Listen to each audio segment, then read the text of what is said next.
नमस्कार, छत्तीसगढ़ की बात आप देख रहे हैं। मैं हूं आपके साथ राहुल सौमित्र।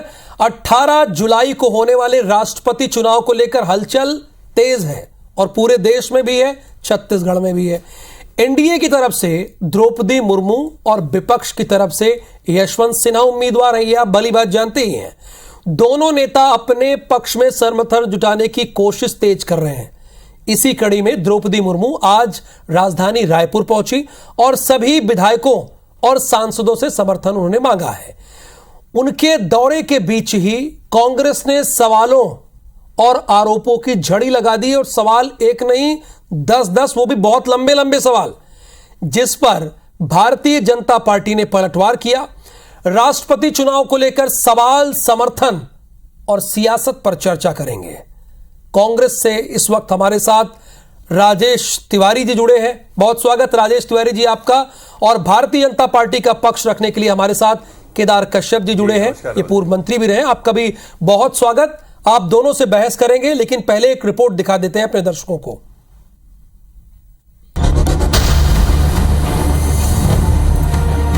छत्तीसगढ़ में जो पेशा कानून लागू किया जाता है उससे भारतीय जनता पार्टी और मुर्मू जी सहमत हैं, यह भी एक बड़ा सवाल है।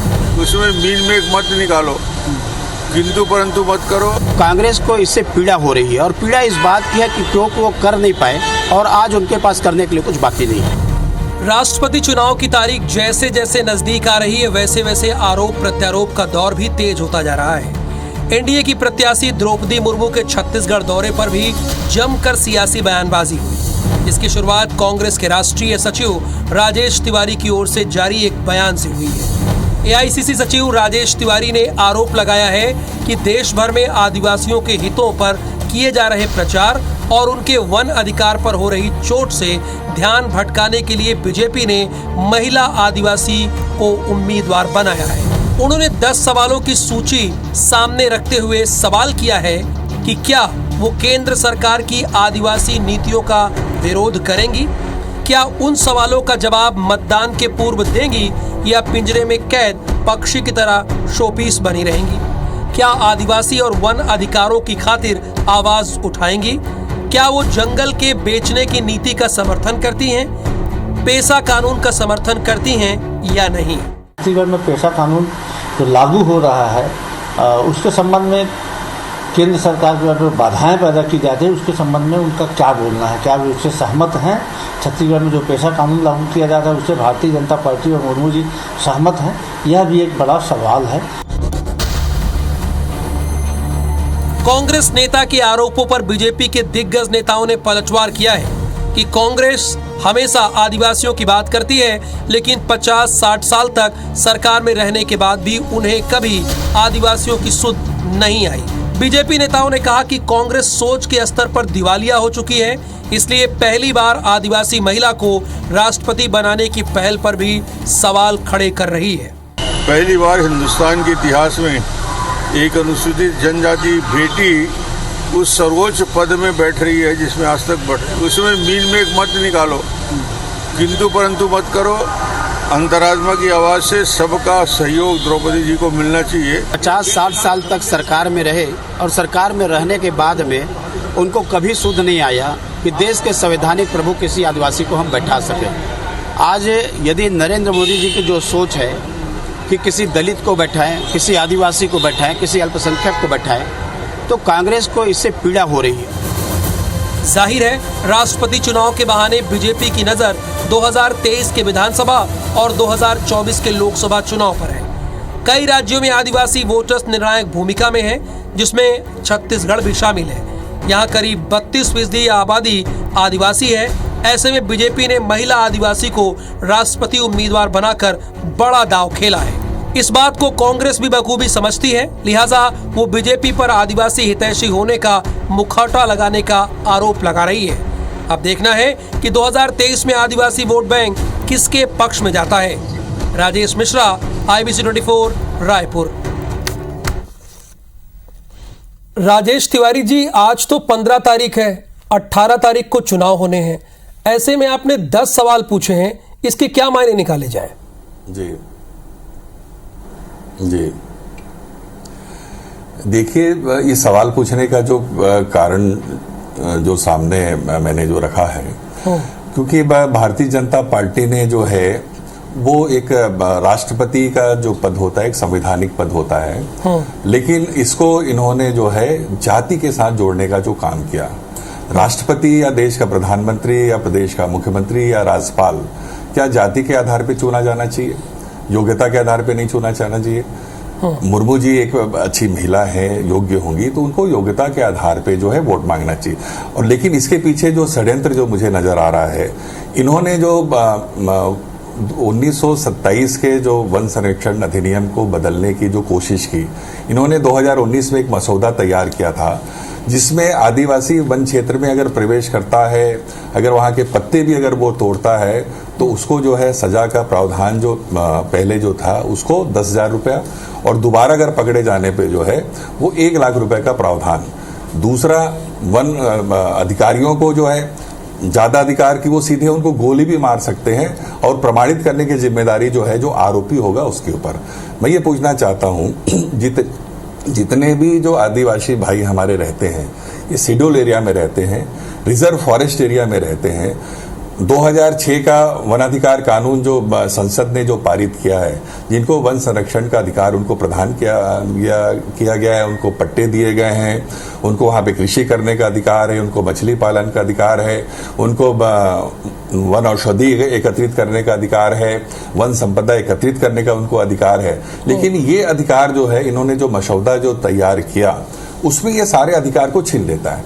उसके बाद अभी जो 28 जून को 2022 को इन्होंने संसद में बगैर इसके चर्चा किए इन्होंने एक नियम जो है उन्होंने नोटिफाइड वो जो कर दिया है, जिसके अनुसार एक जो है कमेटी बनेगी सेंट्रल लेवल की, स्टेट लेवल की, और जितने भी चाहे वो खनिज के मामले हैं या जंगल के जो भूमि को जो सौंपना जो होगा वो जो है निजी कंपनियों को देने के लिए, और उसकी टाइम लिमिट तय कर दी है कि 60 दिन से 150 दिन, अलग अलग जो सीमा जो है हेक्टेयर की जो जमीनें हैं 60 दिन से लेकर 150 दिन के अंदर जो है उनको निराकृत करना ही पड़ेगा।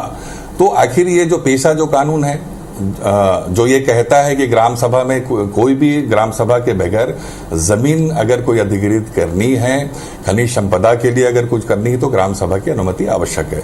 ये पेशा कानून जो है आपका जो बना है इसका उल्लंघन होगा। जो संविधान का 73वां संशोधन में जो है ये नियम जो है वो पारित हुआ है।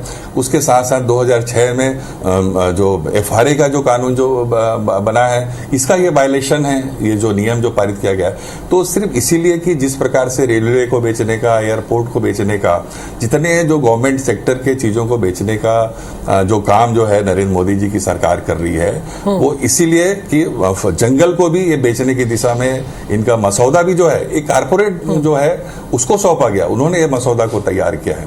तो और इसी वजह से चूंकि अब ये चीजें आएंगी, देश में बवेला होगा, तो एक आदिवासी महिला को जो है राष्ट्रपति बना दो ताकि ये कह सके कि हम तो भैया राज्यपाल हम आदिवासी को बना रहे हैं, हम राष्ट्रपति आदिवासी को बना रहे हैं। मेरा ये कहना है कि सिर्फ इस पद में किसी जाति विशेष के व्यक्ति को बैठाने से उस वर्ग विशेष का भला होने वाला नहीं है। और सिर्फ फिर ये मैं ये पूछना चाहता हूं कि पूरे 9% पूरे देश में आदिवासी हैं, तो 81% जो अन्य जाति के जो लोग हैं, क्या उनका भला क्या नाम से देश के राष्ट्रपति के पद पे बैठे हुए व्यक्ति नहीं करेंगे? क्या देश का प्रधानमंत्री नहीं करेंगे? देश के प्रधानमंत्री यही सवाल केदार जी से पूछ लेते हैं कि मैं राजेश जी जो आप सवाल पूछ रहे हैं, देखिए राजेश जी आरोप यही लगा रहे हैं केदार जी कि जो आदिवासियों के हक पर डाका डाला जा रहा है उससे ध्यान भटकाने के लिए ये सब किया जा रहा है।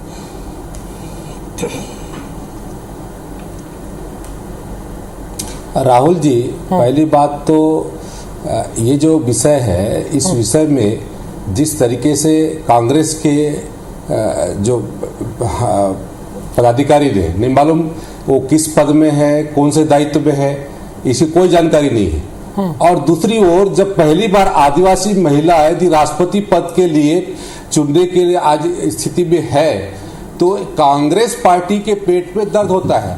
इससे पहले भी भारतीय जनता पार्टी ने सबका साथ सबका विकास, पहले हमारे पार्टी ने एक मुस्लिम समुदाय के डॉक्टर APJ अब्दुल कलाम को कहते हैं राष्ट्रपति पद से वो किया। उस दूसरी बार जब हम भारतीय जनता पार्टी को दायित्व मिला तो रामनाथ कोविंद जी को उन्होंने दायित्व दिया।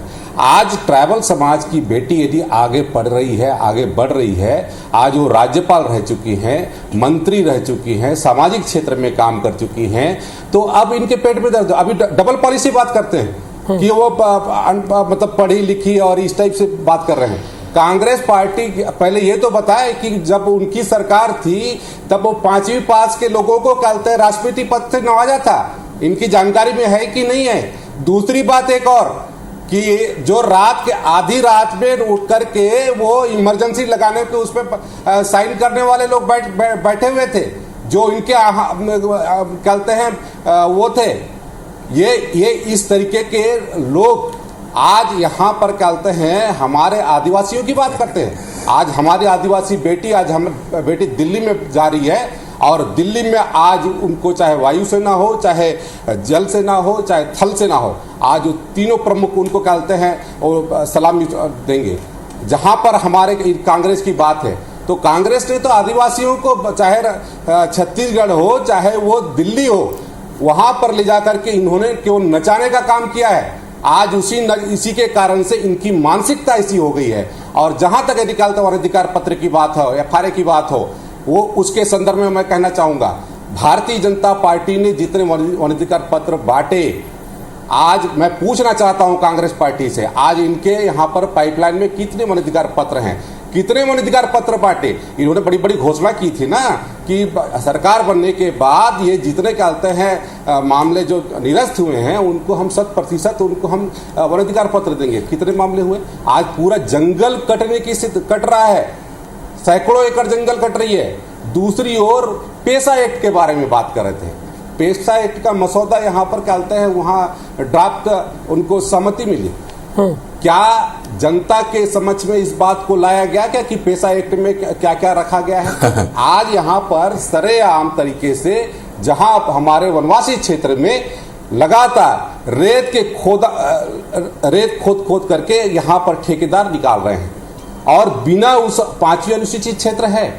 पेशा एक्ट की बात कर रहे हैं। पेशा एक्ट के तहत पे क्या वहां पर ग्राम पंचायत से सहमति ली गई थी क्या? आज वहां पर तो ठेकेदार काम कर रहा है।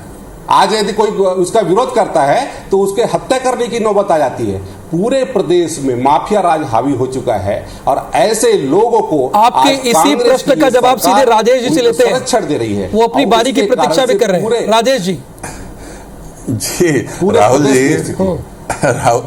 राहुल जी, केदार जी बड़े सम्मानीय नेता हैं बस्तर के। मैं अभी सुन भी रहा था, चाहे डॉक्टर रमन सिंह जी हो, धर्मलाल जी, कौशिक हो या केदार जी हैं, मेरे प्रश्नों का जवाब किसी भी भारतीय जनता पार्टी के नेताओं ने नहीं दिया। उसका वजह है क्योंकि इनके पास क्योंकि इन्होंने जो प्रारूप जो बनाए हैं, जो नियम जिस प्रकार से जो वन संशोधन के कानून में जो नियम जो इन्होंने 22 का भी जो सामने लाया है, 2019 का मसौदा जो इन्होंने जो रखा है, 15 साल तक खुद मंत्री थे केदार जी भी, पेशा का नियम ये नहीं बना पाए, पेशा को लागू नहीं कर पाए।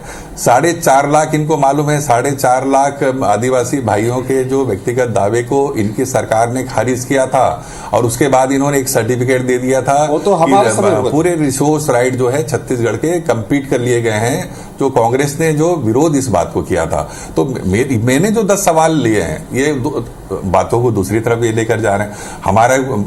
हमें बड़ी खुशी होगी कि चाहे वो दलित वर्ग का व्यक्ति हो, चाहे वो आदिवासी वर्ग के व्यक्ति हो, चाहे किसी भी वर्ग का व्यक्ति हो, इन पदों में पहुंचे, उनको सम्मान क्या नाम से मिलना चाहिए। कांग्रेस पार्टी इसका विरोध नहीं कर रही है। कांग्रेस पार्टी मुर्मू के राष्ट्रपति बनने का विरोध नहीं कर रही है उसके, लेकिन जो सवाल जो है, जो असली जो मुखौटा भारतीय जनता पार्टी का हमेशा हमने देखा, क्या विरोध नहीं कर रहे तो आप समर्थन कर रहे हैं राजेश जी? हमेशा इनकी राजनीति धर्म और जाति नहीं, मेरा ये कहना है कि देखिए, चूंकि हमारा भारतीय जनता पार्टी ने एक जाति के आधार पर, और चूंकि उन्होंने जिस प्रकार से राष्ट्रपति का जो चुनाव होता है, इसके पहले भी कांग्रेस के समय में भी होते आए हैं, तो सभी दलों से बात होती है। भारतीय जनता पार्टी ने तो बात करने की जरूरत नहीं। इसका जवाब केदार कश्यप जी से लेंगे, लेकिन राजेश तिवारी जी ने केदार कश्यप जी से ये सवाल पूछा, वही शुरुआत करते हैं। केदार जी, इन्होंने कहा कि जब राष्ट्रपति का चुनाव होता है तो एक औपचारिक प्रक्रिया होती है कि विपक्ष से भी इस बारे में बातचीत की जाए। वो प्रक्रिया नहीं निभाएगी?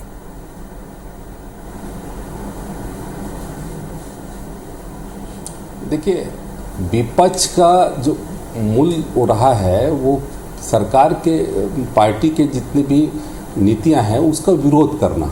इससे पहले भी कई ऐसे मामले आए जिसमें इस कांग्रेस ने सदन में वहां पर अपनी बात नहीं रखी, सड़क में जाकर के अपनी बात रखी। तो सदन काहे के लिए बना है, किस बात के लिए हमारे वहां पर जो कांग्रेस के नेता है वहां जाते हैं, इस बात का जवाब इस पार्टी को देना चाहिए।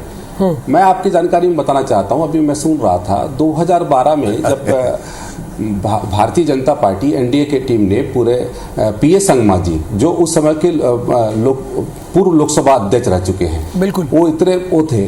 उसके बाद उनको कहते हैं राष्ट्रपति जी के लिए उनको चयन करना इन्होंने उचित नहीं समझा।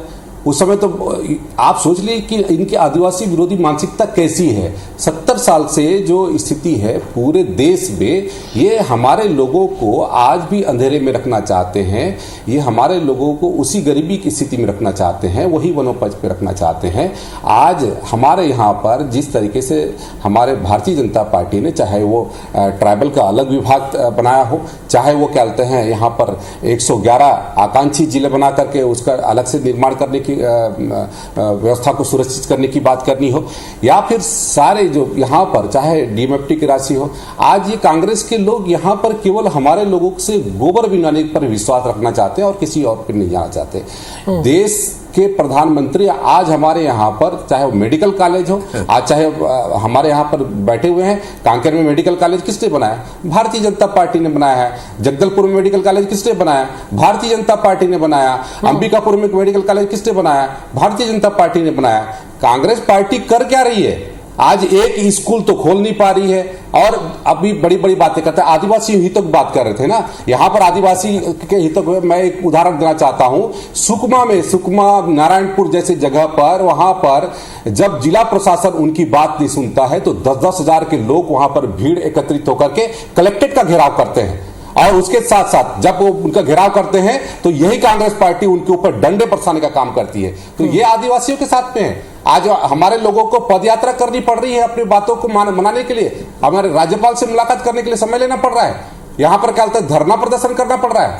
और ये इनको एक बार में समझ में इस बात को राजेश जी ये वो तो कह रहे हैं कि हम तो शुरू से लेकर अंत तक आदिवासियों के हितों के लिए काम कर रहे हैं, कैसे उनको उसी स्थिति में रहना चाहते हैं। लेकिन ये जो कानून जो है राहुल जी, इसका एक भी जवाब केदार भाई नहीं दे रहे हैं, क्योंकि इनके पास जवाब ही नहीं है। मैं ये कहता हूं कि एक आदिवासी महिला राष्ट्रपति भवन में बैठ जाएंगी तो अगर ये कानून वापस नहीं होगा, केदार जी जहां पे रहते हैं ये खुद वन अपराधी की श्रेणी में आ जाएंगे। अगर रिजर्व फॉरेस्ट में अगर ये जाते हैं, अपने खेती के लिए भी जाते हैं, एक पत्ता भी अगर वो तोड़ते हैं, इन्होंने जो ये जो प्रावधान किया है कि उसमें 10,000 की एक जो है उनको जुर्माना होगा, दूसरी बार अगर वो प्रवेश करेंगे तो 1 लाख होगा, अगर वो जंगल में प्रवेश करते हैं तो उनको गोली से मार दिया जाएगा। ये कश्मीरी पंडितों के बारे में तो आवाज उठाते हैं, आंदोलन करते हैं। 700 गांव साहब इन्हीं की सरकार में 15 साल में जो है वो आदिवासियों के गांव जो खाली हो गए। अब अभी तेलंगाना, आंध्र प्रदेश में जो है आपके उनके वहां पे उन सीमाओं में रह रहे हैं ये लोग, आज भी जो है वो विस्थापन का जीवन जी रहे हैं। इसके बारे में केंद्र सरकार क्या कर रही है? सर फाइनल कमेंट केदार जी, समय का अभाव, फाइनल कमेंट। घोड़ा का कांड हुआ, जो सवाल पूछ रहे राजेश काम हुआ, देखिए जो हमारे इनका कहना है ये इसका जवाब दे दे। जो मैंने 10 सवाल किया उसका एक जवाब दे दे वो केदार जी। तेलंगाना और आंध्रा में जो स्थापित हुए हैं वो उस समय के हमारे नेता महेंद्र कर्मा जी जब वहां पर सलवा जुलूम चला रहे थे, तब वहां के लोग अपनी जान बचाने के लिए जो नक्सल से पीड़ित थे वो अन्य राज्यों में गए थे। महेंद्र कर्मा जी ने भी उस समय थे और मैं भी वहां पे प्रभारी मंत्री था। हम लोग जाकर के उन लोग से बात किए, चर्चा किए, लेकिन उस समय आने को तैयार नहीं हुए। आज कांग्रेस पार्टी उनको लेकर चलिए सर, समय का अभाव है इसलिए इस बहस को यहीं रोक रहे हैं। छत्तीसगढ़ की बात में आप सभी लोगों ने हिस्सा लिया, आप दोनों का बहुत बहुत धन्यवाद।